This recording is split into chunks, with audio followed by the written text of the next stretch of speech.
Welcome, everyone, to the August meeting of the San Fernando Valley chapter of the Climate Reality Project. We are so glad to have you here. We did take a little hiatus in July for summer break, and so it's lovely to see all your faces here again and get right back to all of the important work that we are trying to do for ourselves, for the future, for the planet.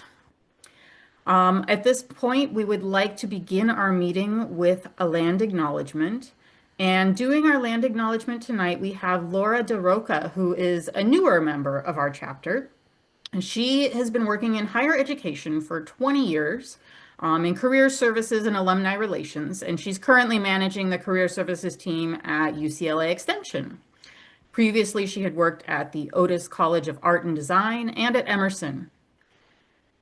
So climate change has been a major concern of hers for quite some time, but the Climate Reality Project is actually the first climate organization that she has officially started getting involved with just in the past few months. So a huge welcome to Laura.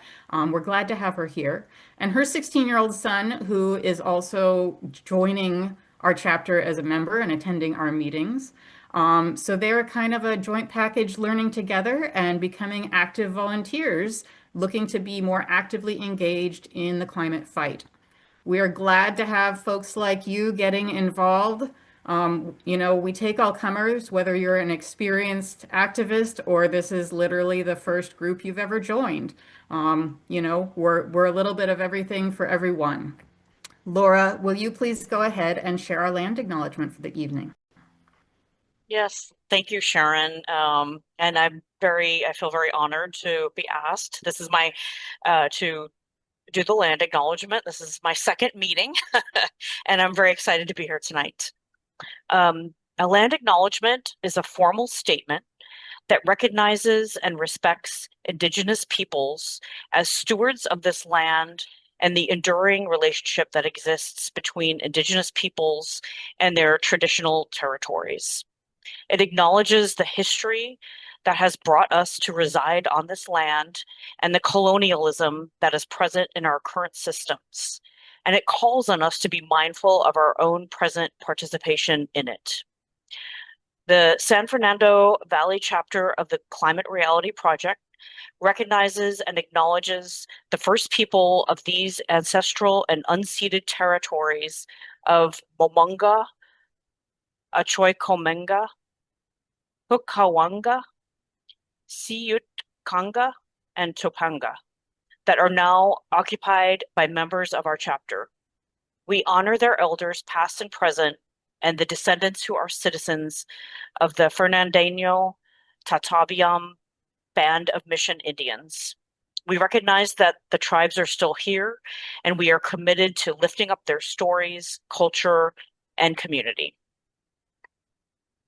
Thank you, Laura, and thank you for putting in the effort to learn pronunciations for our nearby villages.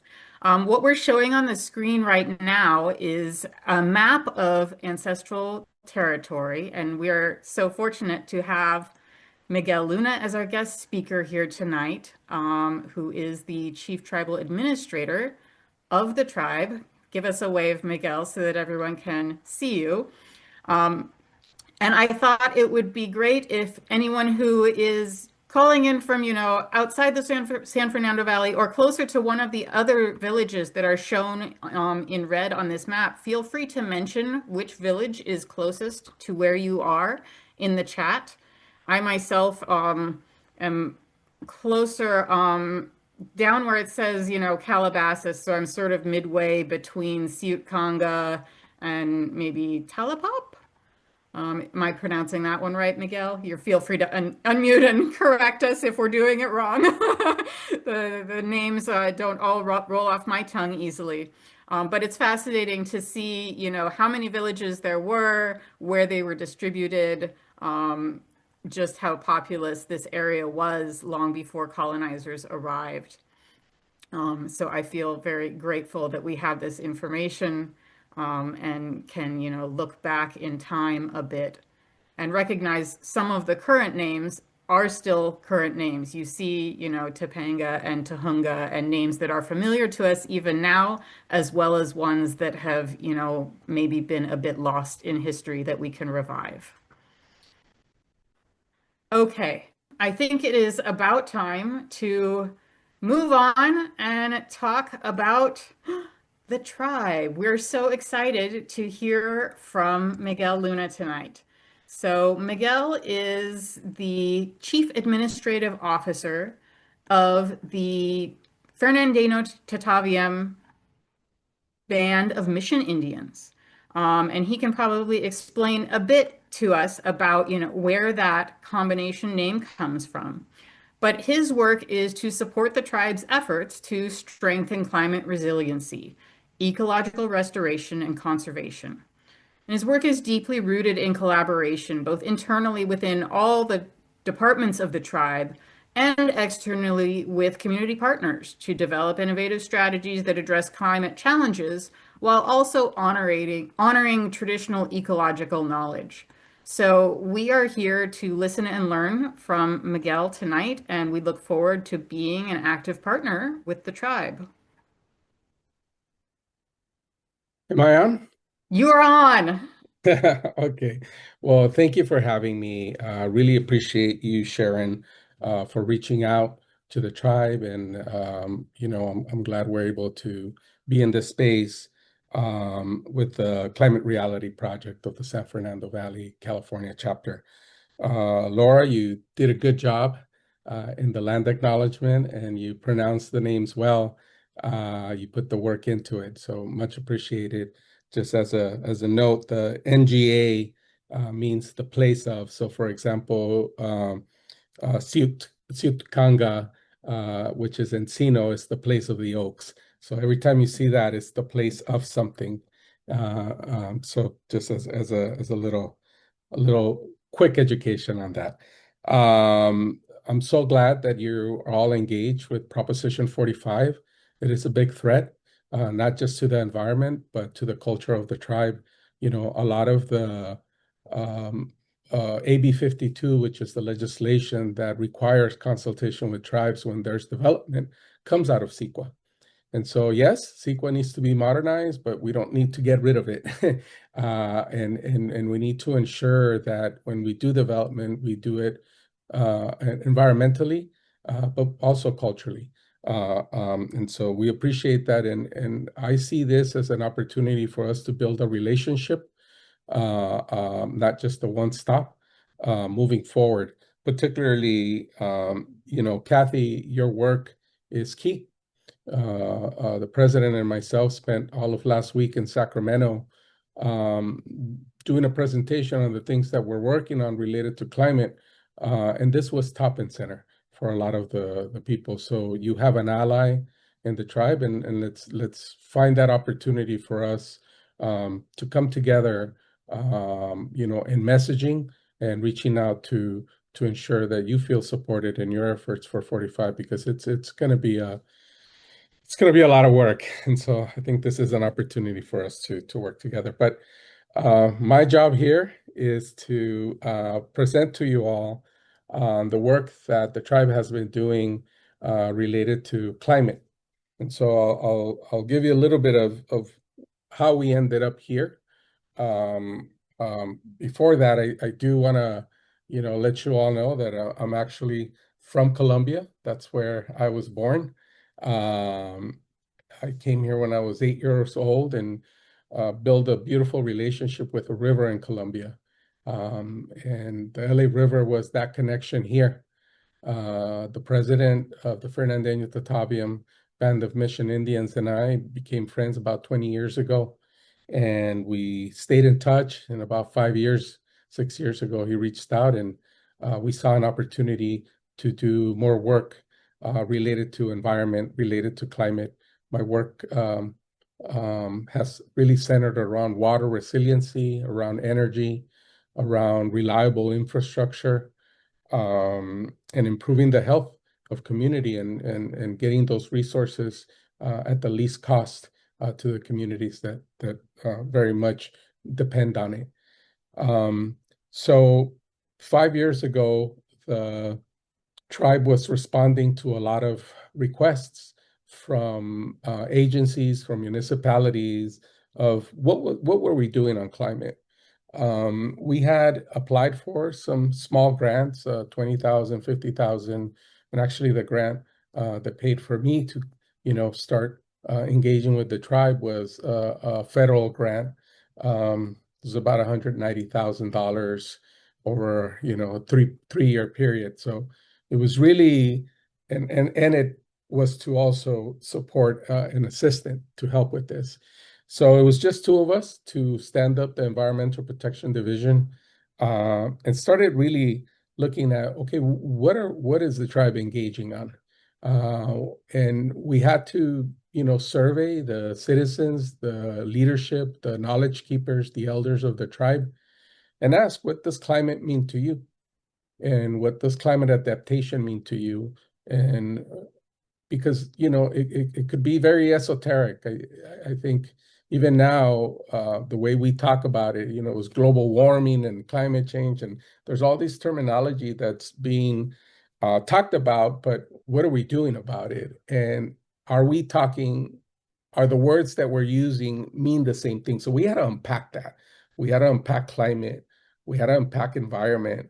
And as we unpacked that, we realized that a lot of it had to do with food sovereignty. A lot of it had to do with cultural practices. A lot of it had to do with access to space.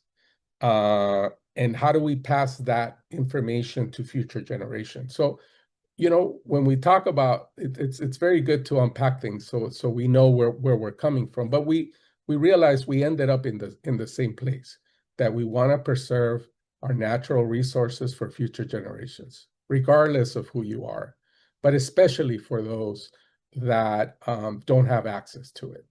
And so conversations about workforce development came up as well. Where are the jobs for our youth, for the tribal citizens in this? And so we applied for a grant. It was $250,000 to the Bay Council. And we spent 2 years surveying the tribal community of the Fernandeño Tataviam, the indigenous community in that tribal territory that you saw of the map, and the community at large. And we asked them the same questions we asked the tribal citizen. What does the environment mean to you? What does climate resiliency mean to you? And it was interesting because where we started from, it was really matching. We started from a baseline of matching what the county was looking at. And it was the things that we typically think about: heat, floods, droughts, extreme heat. And sure enough, those things that come up, in different ways, right? People talked about it, why it mattered to them. Energy resiliency, came up. People said, hey, my mom, my grandfather, my grandmother, depends on medical equipment that connects to that wall. And when we have blackouts, rolling blackouts, whether planned or not, we don't know what to do. And, they depend on that. So what are we going to do? So we started looking at all these issues. So we took 2 years to assess what the community was thinking. We partnered with entities that were looking at climate, that were looking at watershed management. We brought in a partner that was looking at, how do you take that data, analyze it? How do you ask the right questions? We have but are the questions that we're going to be asking going to be helpful to get the answer? Sometimes we get very excited about asking things, and we get all this information, but it's like, why did we even ask that question? It has no place in what we're doing. So we really wanted to be intentional with this, and we wanted to bridge traditional ecological knowledge that has been passed on from generation to generation of practices and cultures and values with the information that legislators, the information that engineers, the information that planners need for them to move things. because we didn't want to get stuck in philosophical and cultural conversations only.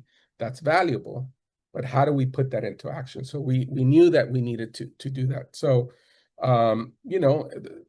we validated information that we already knew, that it was getting hotter in the San Fernando Valley, that the nights were not cooling down, that there were more days of extreme heat.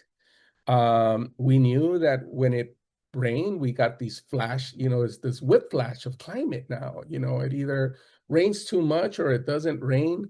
And so how were we going to do that? And thankfully for us, we also took on wildfires. So we released our plan in January of 2024. So when the fires came in 2025, we were ready. We were ready. We knew where our citizens live. We knew where they were going to be most vulnerable. We were ready to deploy emergency services. I think we planned at a good time. I mean, there's always planning for emergencies. It's like planting a tree, right? 40 years ago and today, right? So today is always a good time to start planning for that. And our goals was to build a climate resiliency framework, a roadmap for the tribe, so we can be intentional about the things we engaged in, because we were being asked to participate in a lot of things. We looked at participating with our local neighboring tribes as well. We wanted to ensure that we knew what sort of science was out there that could help. We really engaged on using geographical information systems. So, really pinpointing for about, and it was key because for about 10 years since, a little more over 10 years since AB 52, the legislation that I mentioned, that requires government to government between a municipality and a project that's being developed with the tribe that's in that area that it corresponds to. We were mapping those projects, and we consult and we say, hey, this project where you're going to develop it has a cultural site that's of importance to the tribe. There's a burial site that is there. There's been recorded. And so we've been mapping all of that. But where we shifted to was now we're mapping that, and we overlaid it with environmental issues. And then when we take on projects, we look to protect those areas and make the environment better. I think where the using those systems together has really been a good tool. And then partnering with cities, we developed a good relationship with the city of San Fernando, and I'll show you later some of the grants that we've applied for because of this grant. I mentioned the extreme heat already.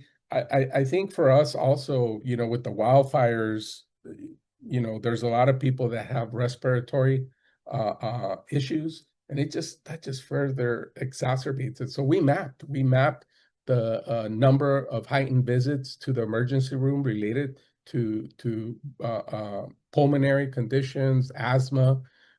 So all those correlations were there.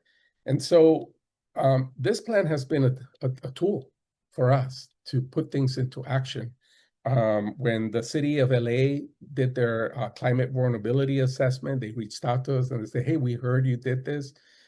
Can you participate with us? And we did. We took the time, we shared the plan, and we participated in answering more questions. When the county did their plan right after, we had to say, look, we asked those questions already. We did a plan, read the plan, use the data. So that's the other thing, that we didn't want to create something that looked nice and was kept on a shelf, but we wanted to share that information, and we did. We as much as possible, we spread the word about what we did. As a matter of fact, there's other tribes that are looking now at creating their resiliency plan, because one of the things we realized early on is sort of, we need to go after funding that's here today, but where's the funding going to be in 5 years?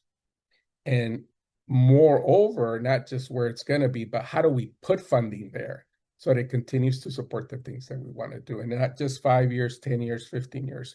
So we've been very strategic in that, because that is, and we realize there's a lot of funding to do that.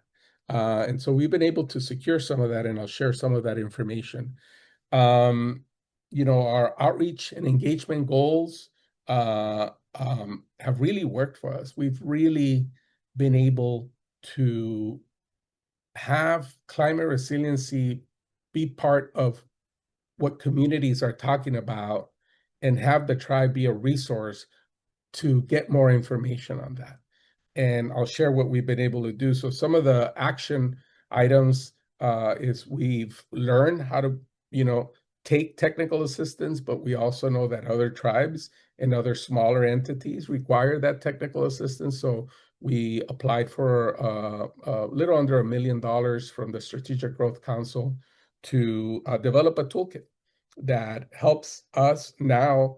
And we pivoted. We were going to do just a toolkit in general, but we realized that federal funding was going away with the new administration.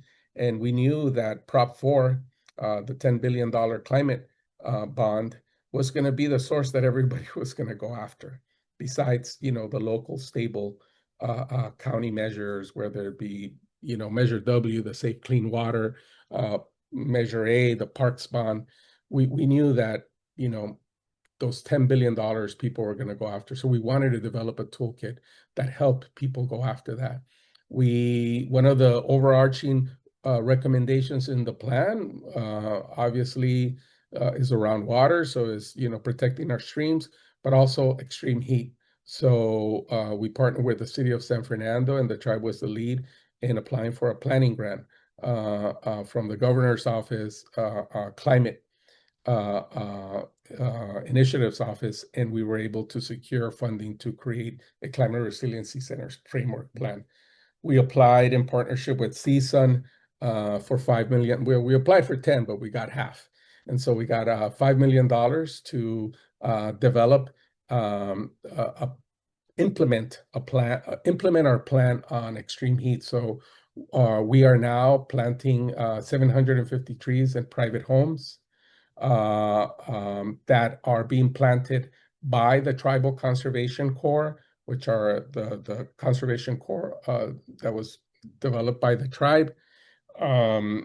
And now in the city of San Fernando, we got a grant amendment that we can do one backyard, front yard, and right of way. So we're really, and that grant actually allowed us to establish the first Native American run nursery in LA County. So and we did it in Pacoima because we wanted to have it right in the middle of it all. And then we got a LARC Heat grant that allows us to, it's the Los Angeles Regional Collaborative Heat Education Ambassadors and Training Program, but it allowed us to hire climate ambassadors that are at events, not just informing people about extreme heat, but giving them the tools on how to stay safe during extreme heat and how to recognize, what heat stroke is, how to prevent it. So we give UV protective umbrellas, the sunscreen, the hats, the bucket hats for the kids, the water bottles that are, thermal versus just the aluminum ones, cooling bandanas. And so all of this stuff, and it's a conversation, right? So you give something, but you also make yourself a resource. So we get the calls, hey, this is happening, with seniors and others who have a particular diet because of their, health. You're not to take, you're to lower your sodium, but when you do that, then you don't retain water, right? So sodium is what keeps you hydrated. And so even those conversations to have with people are important. So that's what we've been working on. I wanted to also give you an update of where we are since 2024. So as I mentioned earlier, the President and I were up in Sacramento talking to the legislators and letting them know, look, since this plan, this is what we've been able to leverage. So, this is our Tribal Climate Resiliency Plan update. And what we've been able to do, this lays out a discussion around from planning to implementation. So, and this talks about, and this is something that we can share afterwards. It's not on our website. I was telling Sharon before we got on that, the only other people that have seen this are the legislators this past week. So this is fresh off the press, and we'll start distributing this. So it's a pre to all of you. But it talks about what we've been doing. It talks about the different grants that we've received over the last 2 years. We've been able to secure over $11 million just on climate alone, particularly around workforce and extreme heat. Those are the two things that we've really focused on.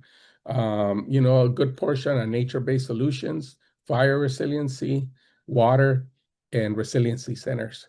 So, again, traditional ecological knowledge is extremely important. We also recognize that co-equally, we need to make sure that we use science, that the engineers, not that traditional ecological isn't science, but the science that the engineers understand to make sure that we have plans that are implementable. We've done training. I mean, we've received really good funding, a little over 2 million for the Tribal Conservation Corps, and then we received a high road training partnership with the County of LA that was around $1 million to train folks of all ages. We had folks that were over 60 years old that were trying to re-enter the program on EV charging installation and on solar. And we did that at the nursery that we operate. Grants on water, we're looking at, we have a grant from the Water Foundation that's out of the Safe Clean Water initiative that allows us now to go into planning towards implementation to apply for a grant to either put tree wells, bioswales, anything that infiltrates water, particularly in the East San Fernando Valley where it's so porous, right? We're doing a climate wildfire ambassadors program that's looking at developing a cultural burn management plan.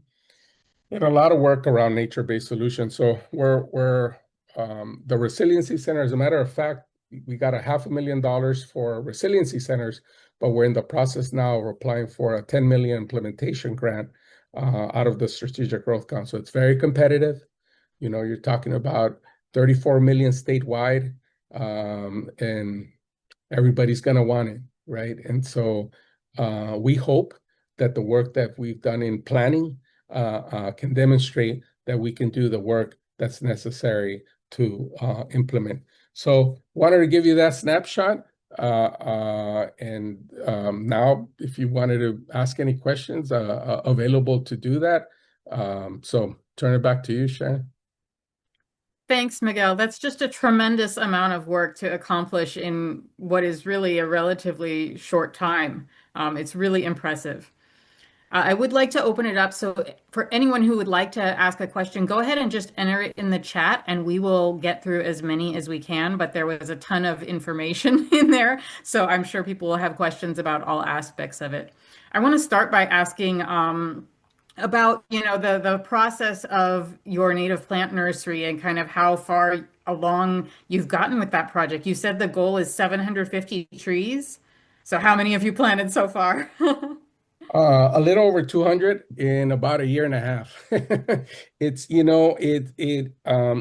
wrote the grant not to be right of way. So all the grants were being written to be right of way, but we realized that we thought that was more difficult. I think the private homes are a little bit more difficult. There's a lot of contractual commitment that's required of the homeowner to make sure that they maintain it. We put in that we'll replace it, should it die within 3 months, and we do annual health checks as well.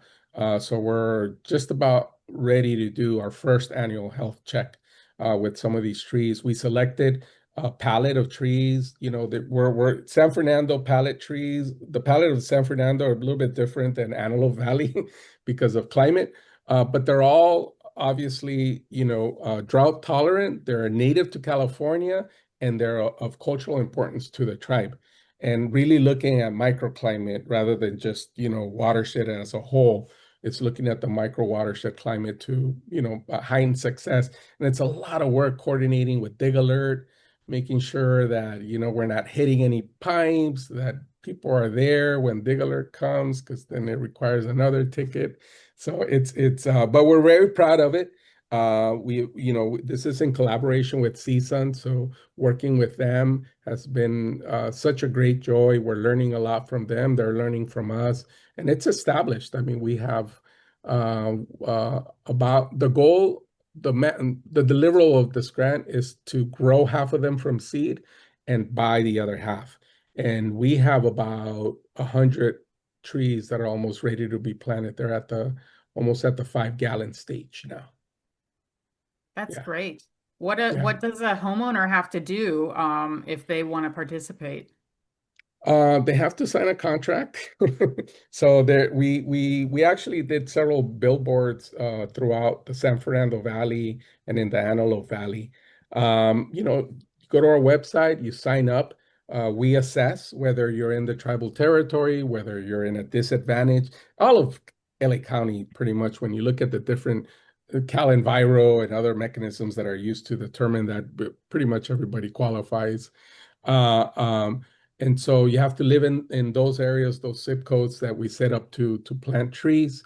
We send in someone to assess the site, and they have to make that commitment that even if if they're going to sell the home, the contract says you have to tell the homeowner that you have to preserve the tree. The tree is something that, it's an investment, so you can't just dig it up. So it's a part of the disclosure that the homeowner, and then we train them on how to water it, when to water it, how to maintain it, how to prune it. All of that stuff comes in. Yeah.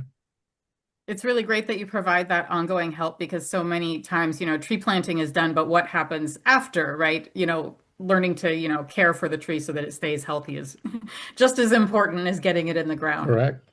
Is all the planting done by volunteers? I have Zena asking in the chat if you need volunteers to plant trees. Currently, the grant pays for the Tribal Conservation Court to do it. So it's issues of liability, and we want to give the core members that experience to be able to do that. On the volunteer end, we get a lot of requests for volunteering, and we're trying to figure that out. One of my mentors, he was such a great volunteer coordinator amongst many things that he did. But he always said that, if you ask someone to give up a Saturday morning where they could be spending time with their family, or they could be doing something fun, or just staying home and relaxing after a hard week of work, that you got to keep them busy, that they're there to do stuff. And so, we're cautious of, how we do that, because we want to make sure when we ask somebody to participate, it's because we're going to keep them busy. So I think one of our goals is to develop a volunteer program. Obviously, one or two people, three, and managing volunteers isn't an easy thing either. And so, we're trying to figure that out, but be certain, Sharon, that when we get it a little bit more together, we'll definitely reach out to your group. You can tap us, but yeah, I know, organizing volunteers is a job unto itself. It takes a lot of organization to make it productive for everyone. Correct. Okay, so we have questions about, what you've done in Sacramento. Polly's asking kind of, do you do a lot of outreach to our senators and assembly members? How have we made connections with our representatives? Yeah, I'll call it education.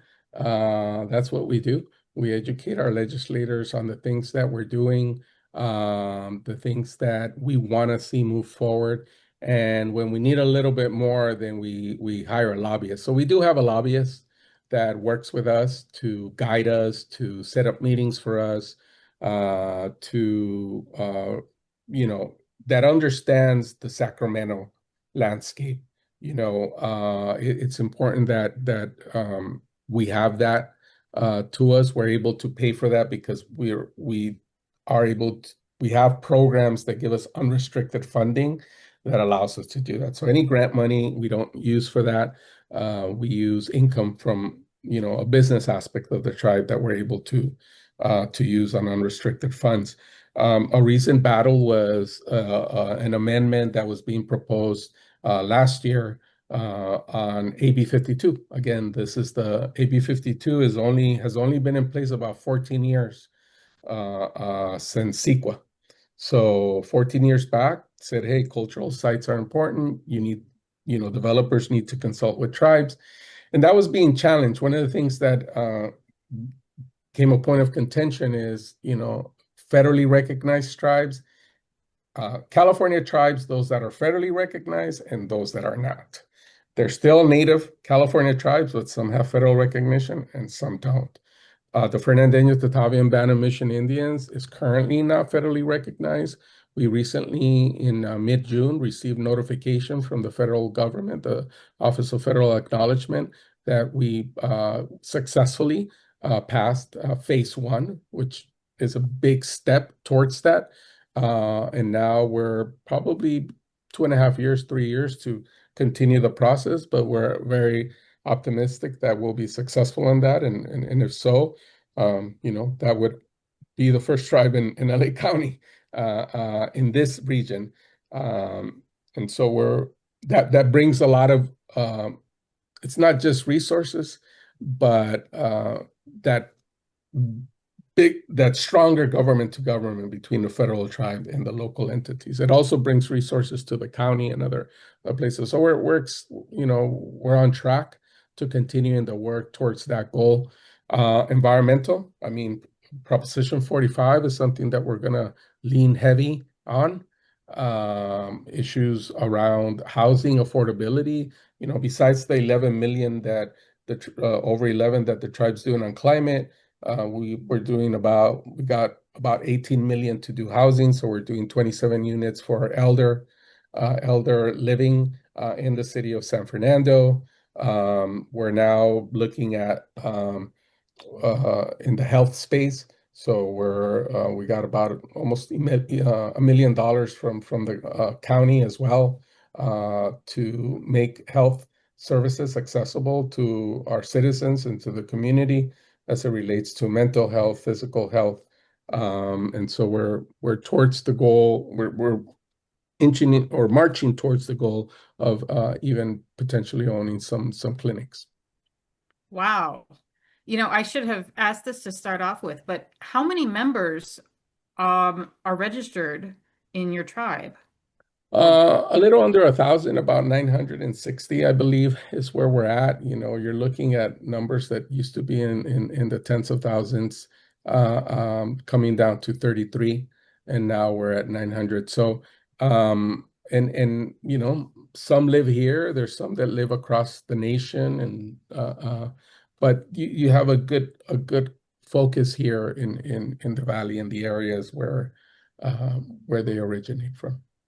Yeah, I was definitely excited to see the announcement in June that, you made it through that first phase, and I will be Yeah. hoping that things proceed through the rest of the process. Yeah, So and you your did support will mention, be needed. So, we'll come back to you. we'll vouch for you. Thank you. Um, you did mention the business aspect of the tribe, and Kate is asking about the training in solar EV charging, those sorts of things, installation that you had a grant to do. So, for example, where do the people that you're training become employed? Is it through the tribe or just through other organizations? Um, both, we have a for-profit entity that's called Paseki.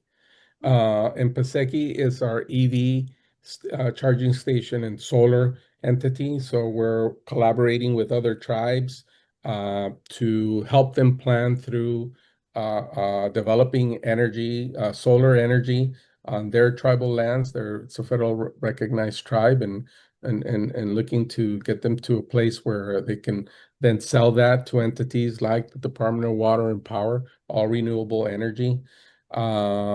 We work with a 5 Point, who through their development, their mitigation measures, now requires the installation of over 250 EV charging stations. So we're trying to crack the code on, filling the gap from you have a free unit. We have a willing person or entity where we could put 10, but it's the installation cost. And so we're trying to get that gap closed so that we can start installing those and get those who have been trained to work.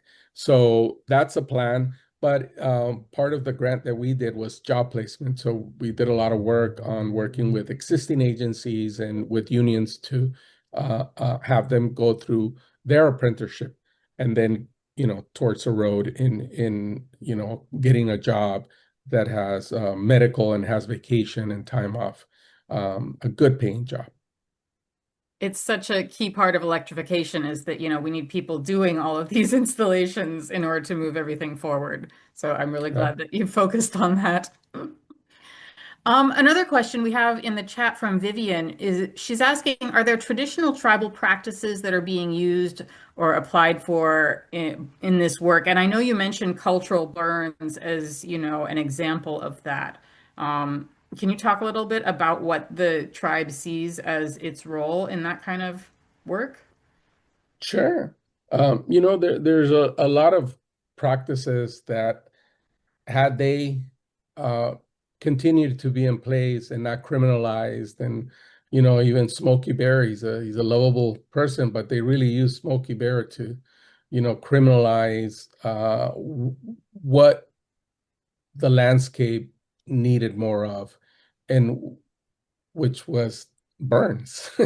And so the suppression of fire really set us up to where we are today, that everything is a matchstick, and we're approaching it in different ways. And so learning some of those practices, integrating them more than learning, integrating some of those practices with current ways of how fire is being managed. It's not, don't do it this way, do it this, because the landscape's different, right? We have homes that are right next to each other. We don't have the spaces now. We built where we shouldn't have built because it used to flood and it used to catch on fire. And so now we have to deal with that. So, it's adapting, but it's important to integrate and talk about why those things mattered and why those things were important to tribes. And it's like, oh yeah, that makes a lot of sense. Just, the way we develop. And when you look at the city of LA and you look at the central area of where the city was born, you see it's very village-like, very circular, and then you start seeing that it becomes a grid, right? And those circular homes faced a certain way, and the air flew a certain way, and it took advantage of the sun, and it took advantage of the sunset, versus how we build today, which is, and in areas, we're building in areas that are prone to flood because they're flood zones, they're alluvial fans that were meant to work that way. And so, I think listening to, fluvial geomorphologists, it would be good. And so marrying that data from traditional ecological knowledge with the science that is understood best by engineers today is key. We're trying to get engaged on, how we protect what we see above. So that's something recent. About a month and a half ago, we were reached out, and we're starting to, we, as a matter of fact, our cultural learning coordinator out of one of our departments has been spending a lot of work with the Harrington reels, listening to and reading all the information that was recorded. And you can see a lot of the constellation, and the stories that were told by the Fernandeño Tataviam and what was being recorded, and what you see today. And sometimes it links and sometimes it's a totally different story. And so trying to do that gets us into this into this field now of how we protect against light blight, so that we can continue to look up, which is what guided so many people and allowed for people to really build civilizations that worked. So, those sort of things that seem so nose obvious, when you start really stepping back, you're like, oh, that's why that worked a certain way. So, and by the way, the tribe too is going through this process of saying what is culturally important to us, and where are those stories, and how's that? Remember that story we used to hear? How does that correlate now? So it's when knowledge has been oppressed, and that pride of what you knew to be true has been dismissed. You sort of shy back into that. And that's where the tribe is. I think it's at a moment, has been for the last 50 years, right? It took so many hundreds of years to oppress that you can't just, it's not that easy to, because the resources aren't there, and there's still a lot of discrimination, and there's still a lot of institutionalized oppression towards tribes. And, some knowledge has been lost, and that's painful, but I'm glad that you are working to preserve the knowledge that is left to us as best we can. You mentioned light pollution, and a few years ago we had a speaker from the Dark Skies Initiative, but a few years ago, even when we did that meeting, it was so different from right now, where they are firing, new satellites into space at an incredible rate. And I was thinking we need to revisit this issue, because now it's not just light pollution coming from, we at that time we were more focused on lights and aiming them down so that, you weren't shining light up into the sky that would bother owls and bats and things like that. And now it's like we're actually, covering the stars with satellites, which is a whole new problem. Yeah. Don't get me started Okay. on the I, space trash that's up there too. yes, so discouraging. All right, we do have more questions if you're willing to answer just a few more. I know it's 8 Sure. o'clock. Um, Miles is asking if you have received funding or any projects involved with the national movement to have Native Americans managing our public parks. Have you, been involved with any sort of other public lands uh, in the area that you've been part of managing? Yeah, we about 2 years ago we signed a memorandum of understanding with California State Parks. And so the tribe and state park staff, regional staff here, meet on a quarterly basis to go over what sort of educational programs we want to work on together, apply for grants together. We work on a parking pass that tribal members can pick up at the tribe before they go to a state park. Issues of access for harvesting plant material that's culturally relevant to the tribe. So should a member want to go harvest sage or any other, pine nuts, whatever, any other material, they take a pass. When they go into the park knows it's a tribal member, and then understands that, in case of, let's say, a fire, they know, oh, we have a tribal member that may be harvesting. And so that's at the state level. That's that. We're also doing work with county parks. We have a great relationship with county parks. As a matter of fact, they host uh, um, our powwow this year at Hart Park. You're all welcome to that. It's October 3rd and 4th. 10,000 people show up on Saturday, 10,000 people show up on Sunday. It's a beautiful place to, meet people, and just we have a lot of native vendors there as well. And then we have a local MOU with the city of San Fernando and three parks there. In Rudy Ortega Senior Park, that's named after the president's past dad. Cindy Montañez Park, named after legislator Cindy Montañez, who passed, and Las Palmas Park. So we have these MOUs throughout city parks, state parks. There's like 9 parks that are within, and so it's worked really well. So it's intentional. And that also brings resources as well. So yeah, State Park, States Park Foundation, we receive funding for art at the parks, and getting people out. I'm so glad to hear that you have that kind of collaboration. That's really great. Another collaboration question. Marianne is asking if the Olympic Committee has asked for your input on LA 28 and the impact it may have on the land and indigenous community around LA. Have you been part of They, planning for the Olympics? they have reached out. I think that's something that the president is more engaged in than I am. I know VICA in the Valley has reached out because they're part of that. Um, you know, I think on Sepulveda Basin, particularly, is an area that we've been engaged in, particularly in the city's plan to rearticulate the basin.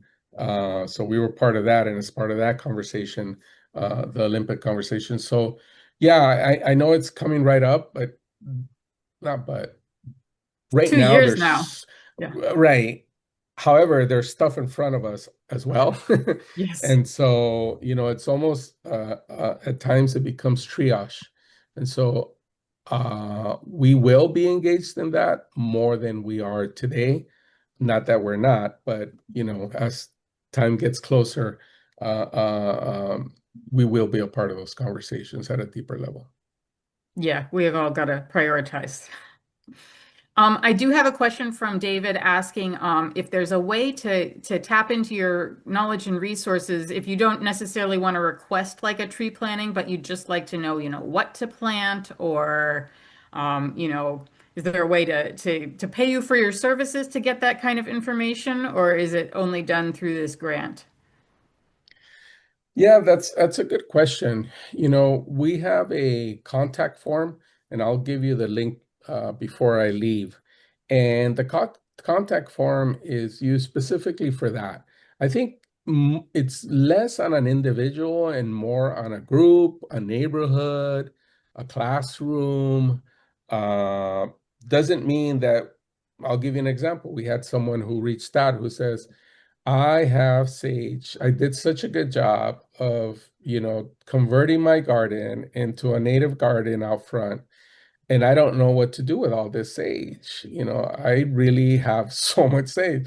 And I said, well, tell me what that means to you. Because when someone says, I have some, you got to tell me what that means. And she goes, oh no, like if you harvest it, it's like bags and bags and bags. It's like, well, what size are the bags? Because are they little bags? Goes, oh no, no, they're the 32-gallon bag. And I said, okay, that's a lot of sage. And so, we're in conversations with her where we could have the Tribal Conservation Corps uh, go to the home. They can learn how to harvest. Helps her, helps us, and we so on that end, that it's I know the question was more this way, but I think there's ways to learn from each other. So we do have a contact form, and we encourage anybody to use it. We get requests of all kinds, like my Kiwanis group is doing something, and we'd like the land. Is that possible? And we don't say yes to all of them, but some interesting stuff has come out of it from partnerships because, they say, hey, and some say, it also, I think, opens up that conversation for folks that are reaching out. And there's a question, how much resources do you have available? If you have a grant, when did you get the grant? And so it lets us know, it's like you got a grant 4 years ago, you're about to close the grant, you're reaching out to us, and you don't have resources. So it's an educational thing. It's not saying no because we're mean. It's like, we're going to say no at this time. Next time, I think it's a great opportunity to reach out, maybe before you write the grant, to think about the tribe. We can make your application stronger. We can make sure we have resources available for everybody to engage, because it's hard to allocate staff resources to work on a project or to advise somebody if we don't, where do we take from? There is no magical source of funding that's available to us that we can use for whatever we want. If only there were. Right? I mean, if you find that out, let me know and invite me. Yeah, same for you. All right, I know I've kept you past time. I do have people asking in the chat how to contact you who already have Oh, ideas. So I'm going to yeah. go ahead and I'm going to put that tribal contact Look at page you, Sharon. in the You have it chat. already. For anyone who would like to send a message, you can do it through this form, your ideas, your requests, info you'd like to share. So that's a way to open up a line of communication with Miguel and the tribe, because it's clear that, our interests overlap significantly. They do. But thank you for all of the information that you've shared tonight. This has been amazing. I know we've kept you over time, but we appreciate every moment that you were willing to spend with us tonight, and we look forward to partnering with you in all kinds of ways going forward because, this work needs all of us. At this time, I would like to invite everyone to momentarily unmute themselves and give Miguel a big round of applause and thank you for being here tonight. Yay, thank you Thank you. so much. That was so Thank you. good. Very Love interesting. your work. Thank you. You have a Thank- great group. Thank you for having me. Really appreciate you taking the time to learn more about the tribe. And please keep us informed of Prop 45. And I'll look for the invitation to be a participant next month because we'd like to really lean in heavy on this. And we appreciate your leadership. Thank you so much. That's Thank you great. for Come having back me. anytime. Invite your members. All right. Thank Have a you. great evening, everybody. Thanks, Take care. Miguel. Bye. Bye-bye.